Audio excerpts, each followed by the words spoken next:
Princess Leonor suspends her 20th birthday to marry HRH Prince Christian, October 31, 2025. Princess Leonor was meant to celebrate her 20th birthday, a day of joy, reflection, and youthful grace.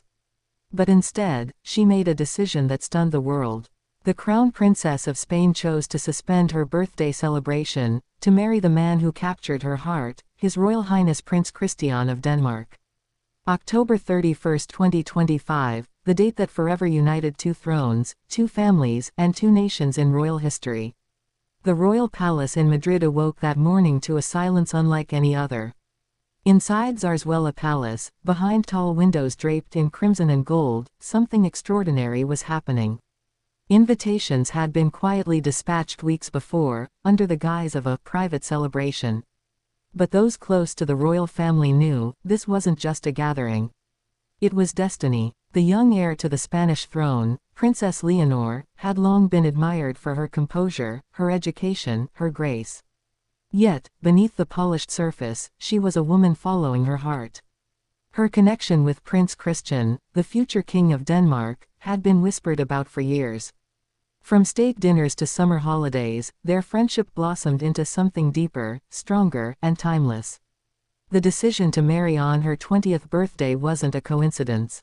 It was symbolic, a merging of personal joy and public duty. On a day when the world expected balloons, speeches, and royal fanfare, Leonor instead wrote her own story. As the morning sun bathed Madrid in golden light, convoys of dark limousines arrived discreetly at the palace gates. Security was tight, the guest list even tighter. The Danish royal family arrived first, led by Crown Prince Frederik and Crown Princess Mary, smiling, proud, and visibly emotional. For them, this union was more than a royal alliance. It was the fulfillment of a long-awaited connection between the two royal houses. Inside the palace chapel, white roses and delicate lilies filled the air with their fragrance. A Spanish orchestra softly played a medley of traditional melodies, blending the solemn tones of Spanish heritage with the soft elegance of Danish romance. And then, at precisely noon, the doors opened. The world froze. Princess Leonor appeared, radiant, calm, and breathtaking in a gown crafted from handwoven silk, embroidered with the royal crests of both Spain and Denmark. Her veil shimmered with delicate crystals, each representing a star, a nod to her father's nickname for her, Mi Pequeña Estrella, my little star. She walked slowly, her mother, Queen Letizia, holding back tears, her father, King Felipe, standing tall, his eyes filled with quiet pride. In that moment, Leonor wasn't just a daughter or a princess, she was a symbol of a new generation of monarchy. One that valued love as much as tradition. Prince Christian stood waiting, regal yet visibly moved. As their eyes met, the tension in the hall melted. The guests, a collection of Europe's most powerful royals and dignitaries, looked on in reverent silence. When the two future monarchs finally stood side by side, time itself seemed to pause. The ceremony began, simple, intimate, yet deeply meaningful. No elaborate fanfare, no extravagant displays. Just two young royals making a vow before their families, their nations, and history itself.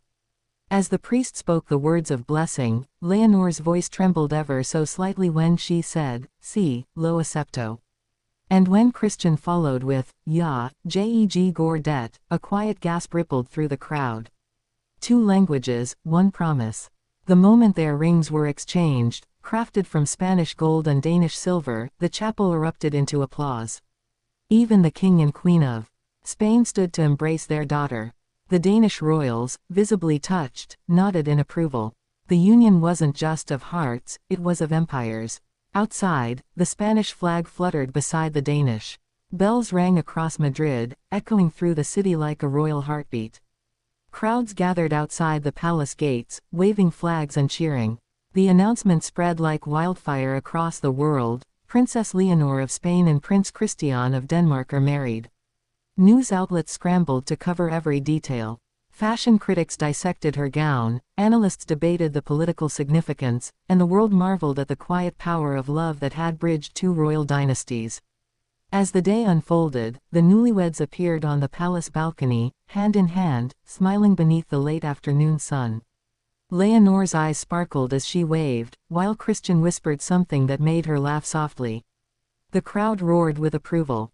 But the most touching moment came later that evening, during the private dinner. Queen Letizia stood to give a toast, her voice steady but filled with emotion. "Today," she said, "my daughter chose love and duty together. She has shown us all that true royalty is not in crowns or titles, but in courage, the courage to follow one's heart." Prince Christian's father followed, his speech warm and reflective. "This marriage," he said, "is not just between two people. It's between two nations that share the same values, respect, loyalty, and love."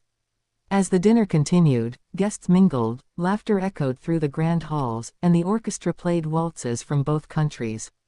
But beneath the grandeur, there was something deeper, a shared sense of hope. Later, in a rare, unscripted moment, the couple was seen stepping out into the palace garden, away from the cameras, away from the crowd. Leonor rested her head on Christian's shoulder as they gazed at the night sky. In that quiet intimacy, the future of two monarchies looked less like politics and more like destiny. The next morning, newspapers across Europe ran the same headline, "A royal love story for the ages." Analysts called it the marriage of unity, the moment that redefined modern royalty. But for Leonor and Christian, it was much simpler. It was a story of two people who grew up under the weight of crowns, yet found freedom in each other. As Spain celebrated its new chapter, one thing became clear: Princess Leonor had not only suspended her 20th birthday, she had rewritten royal history. Her marriage marked the beginning of a new era, one where love, tradition, and duty coexisted in perfect harmony. And as the world watched the young couple wave from the palace balcony one final time that weekend, a single truth echoed through every corner of the royal world: that sometimes, the most powerful act a monarch can make, is to follow their heart. The story of Princess Leonor and Prince Christian will be remembered not just for its grandeur, but for its humanity: two hearts, two thrones, and one unforgettable union that forever changed the legacy of Europe's royal families.